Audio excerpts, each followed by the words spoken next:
Here's the White House on surging gas prices. Look, our view is that the rise in gas prices over the long term makes an even stronger case for doubling down our investment and our focus on clean energy options so that we are not relying on the fluctuations and OPEC and their willingness to put more supply and meet the demand in the market. That's our view. We feel that, but we also feel that there are a number of actors here, including price gouging, that we have concerns and we've seen out there. We've asked the FTC to look into the need for OPEC to release more that are the larger issues here, and that's why we've been focused on those options. Well, it's really weird because do they think that nobody knew we were energy independent just last December? That we weren't relying at all on OPEC? Price gouging? No, it's probably that you are doing everything you can to shut down the oil business. That's probably what's happening. And now they're talking about shutting down Line 5, a pipeline that provides the lifeblood of energy to the Midwest. We have Congressman Tim Walberg. He is a Republican from Michigan, and he can bring us up to speed on what it means if the Line 5 pipeline is shut down. Good morning, Glenn. Hey, how are you? Thank you. Before I say anything else, thanks for all of the unbelievably good work you did in Afghanistan. Oh, thank you very much, sir. Maybe you can do the same here in Michigan in encouraging our governor to not do an insane thing of shutting down a pipeline that has had the benefit given to the people of Michigan as well as the people of the world when you figure that most of the fuel that goes into the jets and the Metro Airport on the Delta flights, for instance, I'll be taking off on shortly after I get off this interview, come from the Line 5. And if you shut that down, you shut down a lot of other things that would go right. And in fact, as you pointed out, last December here in Michigan, I was paying $1.79 a gallon for gas. We weren't buying from OPEC except what we desired, and we basically told them we don't have to buy from you. In fact, we're exporting resources all over the world now because we're totally energy independent. And this type of action that the president did with Keystone Pipeline, the first thing he did was shut that down, and now he has been considering, but I think relative to our letter that we sent, Bob Latta from Ohio, Jack Bergman and myself, and then 10 others from the surrounding states, sent to the president saying, hey, you can't be thinking about doing this, especially when we come to winter, when in Michigan and these northern states, people are going to freeze or be unable to purchase fuel if you shut down a pipeline that has worked safely since 1977. You are going to have the same kind of winter that we had here in Texas for a few days, where we had rolling blackouts. And if you remember, right after that, one of the other pipelines in the south was hacked into, and it was shut down for 5 days, and the havoc that brought to America and our airports and everything else. And that was only about 5 days. This is 540,000 barrels a day.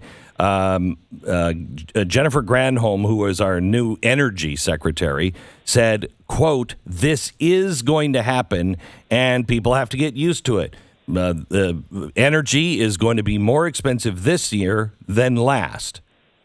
And there's only one reason. It's a change in administration and the policy. With President Trump, we had an administration that said, let's use all the resources we have, including those found on federal lands. We did that. We became independent. We had the surpluses that we could export to our friends and neighbors around the world. They paid us, and we didn't have to pay OPEC for the resources that we needed to take. Now we're forcing the rest of the world to have to rely upon Russian dirty gas, far more dirty than anything that we would be putting in our pipelines and ultimately putting in our cars, using as propane to dry our grains. And Michigan right now is harvesting with grains, corn and soybeans needed to be dried, and that comes from propane drying and natural gas. And so it's a thought of expanding the cost still further, which is almost doubled for our farmers, let alone for our homeowners that live in the Upper Peninsula of Michigan that heat primarily with propane.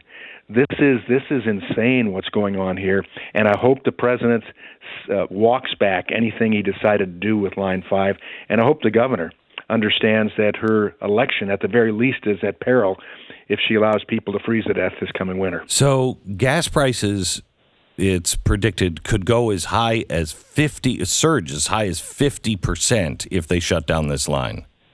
Oh, absolutely.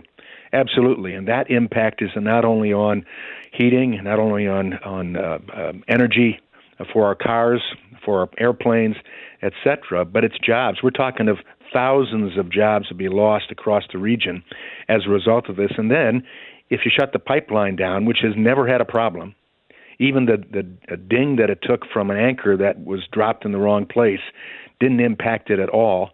But we'll have to take all of these resources, which are hazardous, and put them in cargo trucks and railway containers, and take them around through communities all around the state of Michigan, Wisconsin, and Ohio. That doesn't sound smart to me, and I don't think it sounds smart to most people, when in fact we have a system in place that works very well, and an energy company now that says we're going to build a tunnel underneath the Great Lakes for that 5-mile stretch. That's all it is, and we'll put the pipeline in that. It'll never be touched by water, let alone an anchor. And you can also put communications technology through that same tunnel system. And oh, by the way, we'll do it at our own cost. And they've started it already. And now the president steps in and puts a little bit of a pause on it. Again, I hope sanity returns and we do what's right for America, let alone what's right for the world. So can the governor is doing this, she can do this herself, can't she? No, not really. Okay. Our former governor went into agreement with both Canada and the Enbridge fuel company, and the agreement is still in place. It's this radical attorney general and governor that we have in Michigan that decided, because of the radical influence and environmental lobby that put huge millions of dollars in their campaigns, that they're going to shut it down. I think they're starting to feel the heat right now, not necessarily coming from the gas, but coming from people who understand that this is a wrong solution. You've got a treaty that's been in place with Canada and the United States, specifically Michigan, for many years, and it is very nebulous right now whether the president could violate that, but we want to make sure that he doesn't, and we think that in the courts, ultimately, the governor will lose. All right, so you have written a strongly worded letter to Joe Biden, but that's not going to get it done, and you know that. What will get this done? How can we help? What can be done? Well, I think continued pressure from all around this country, understanding that what comes through this pipeline doesn't only go to Michigan, doesn't only go to Ohio. It's refined in Michigan, refined in Ohio, but sent out all over to make an impact. When you think of the flights that go through Metro Airport in Detroit on a daily basis, and that fuel that goes into the planes that take off and land comes from the Line 5. That makes an impact that's at least national in perspective. I think the push that went to the president has caused him to back off a bit. Now they're saying they never said they were going to shut it down. They just wanted to make sure it was safe. Well, we also have the Pipeline and Hazardous Materials Safety Administration, PHMSA. Trying to remember what PHMSA stood for a second there. They've done the check already. They gave the go-ahead. This was over a year ago to keep the process moving.